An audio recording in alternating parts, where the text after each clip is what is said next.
NATO-ja vazhdon të bëhet edhe më e fortë në botën digjitale. 10 vjet më parë,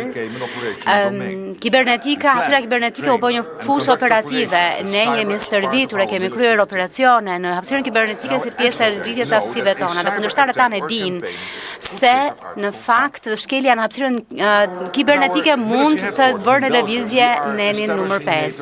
Në Belgjik ne po ngrem një qendër të integruar të kibernetikës në NATO dhe natyrisht kjo do të informoj të gjithë komandat e NATO-s për kërcënimet e rreziqet në hapësirën kibernetike duke përfshirë edhe infrastrukturën kritike civile ushtarake. Platët e NATO-s po rrisin investimet e tyre në hapësirën kibernetike.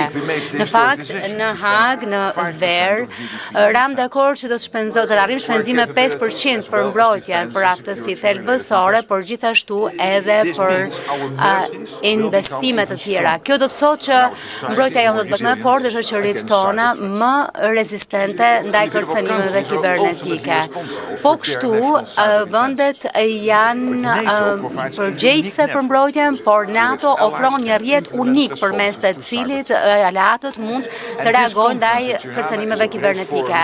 Dhe ky forum në Tiranë është një forum i jashtëzakonshëm për të ndarë ekspertizën, praktikat më të mira njohuritë tuaja.